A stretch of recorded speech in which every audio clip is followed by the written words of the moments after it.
Shalom, selamat pagi buat kita semua. Sebelum kita mendengarkan firman Tuhan dalam acara Renungan Harian HKBP Pakat, terlebih dahulu kita berdoa. Damai sejahtera Allah yang melampaui segala akal dan pikiran, kiranya menyertai hati dan pikiran saudara-saudara di dalam Kristus Yesus Tuhan kita. Amin. Jemaat yang dikasihi Kristus, kita berjumpa kembali dalam acara Renungan Harian HKBP Pakat.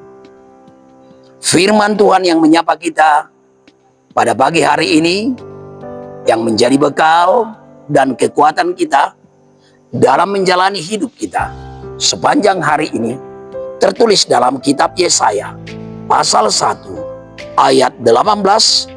Demikian firman Tuhan. Marilah, baiklah kita berperkara, firman Tuhan. Sekalipun dosamu merah seperti kirmizi, akan menjadi putih seperti salju. Sekalipun berwarna merah seperti kain kesumba, akan menjadi putih seperti bulu domba. Bapak Ibu jemaat yang dikasihi Kristus, firman Tuhan pagi ini merupakan bagian dari seruan untuk pertobatan. Pertobatan untuk meninggalkan dosa. Pertobatan untuk datang ke hadapan Allah. Mengapa diperlukan pertobatan di dalam hidup dan kehidupan setiap orang? Jawaban yang pasti, karena tidak ada yang dapat berkuasa atas dirinya sendiri secara khusus dalam hal penghapusan dosa.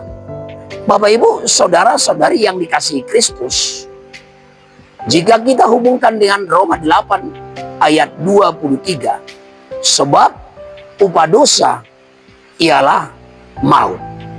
Artinya, konsekuensi dosa tersebut adalah kematian. Dapat kita simpulkan bahwa tidak ada seorang pun yang menjadi pewaris kerajaan Allah karena dosa-dosa yang diperbuat oleh manusia. Tetapi karena kasih Allah, itu yang dinyatakan dalam Yohanes pasal 3 ayat 16. Karena begitu besar kasih Allah akan dunia ini, sehingga ia mengaruniakan anaknya yang tunggal, supaya barang siapa yang percaya kepadanya tidak binasa, melainkan beroleh kehidupan yang kekal. Dan itulah penekanan daripada firman Tuhan pagi hari ini. Bagaimana Allah satu-satunya yang dapat menghapus dosa manusia melalui kematian dan kebangkitan Yesus. Digambarkan tadi dengan apa yang disebut dengan kain kirmizi. Pada zaman dahulu, kain kirmizi atau merah tua dicelup dengan pewarna yang ikatannya sangat kuat. Jika kain itu dicelup, warnanya tidak akan pernah bisa luntur atau kembali pulih walau dicuci berkali-kali. Kain kirmizi yang telah dicelup tadi dengan warna, maka tidak akan bisa dibersihkan walau harus dicuci berulang kali. Diibaratkan dengan noda yang ada pada kain kirmizi, demikianlah dosa kita sebagai manusia, sebagai mahkota ciptaan Allah. Sesungguhnya di awal penciptaan manusia, manusia itu sebagai mahkota ciptaan Allah dan diciptakan segambar dengan Allah, imago Dei. Dari situ kita lihat sesungguhnya Bapak Ibu saudara-saudara, manusia itu berharga di mata Tuhan. Tetapi apa yang terjadi? keinginan manusia sama dengan Allah menjadikan manusia itu jatuh ke dalam dosa. Dimulai dengan peristiwa di Taman Eden. Allah mewujud nyatakan kasih-Nya kepada manusia pertama, Adam dan Hawa.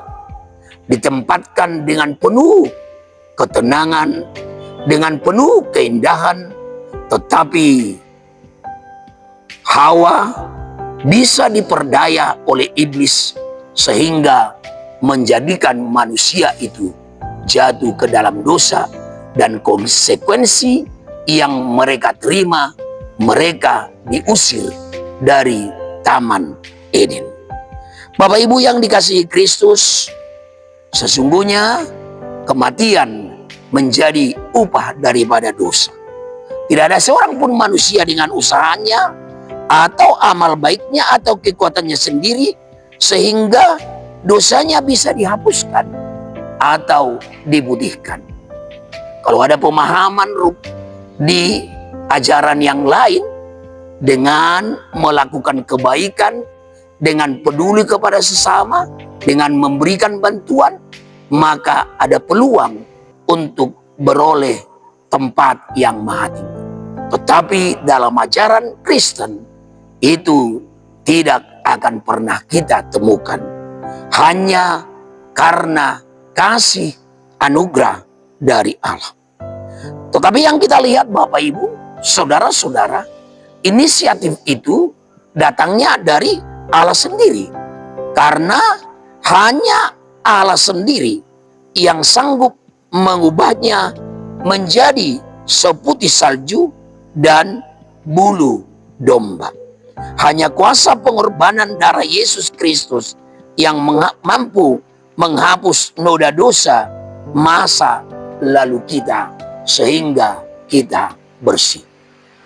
Dari sini kita dapat simpulkan, Bapak Ibu, saudara-saudara yang terkasih, jangan pernah andalkan kekuatan, jangan pernah andalkan pikiran untuk menerima apa yang disebut dengan pengampunan, secara khusus penghapusan dosa. Tetapi kamu harus datang kepada Dia, Sang Pemberi kehidupan, sebagaimana yang diingatkan dalam Matius pasal 11 ayat 28 yang berbunyi, marilah kepadaku semua yang letih lesu dan berbeban berat, aku akan memberi kelegaan kepadamu. Kalau Bapak Ibu saudara-saudari lagi berbeban berat, letih lesu, banyak pergumulan berhubungan dengan anak, berhubungan dengan keluarga, satu hal yang pasti, tidak ada yang dapat kita andalkan, tidak ada yang dapat menolong kita selain daripada Kristus Yesus.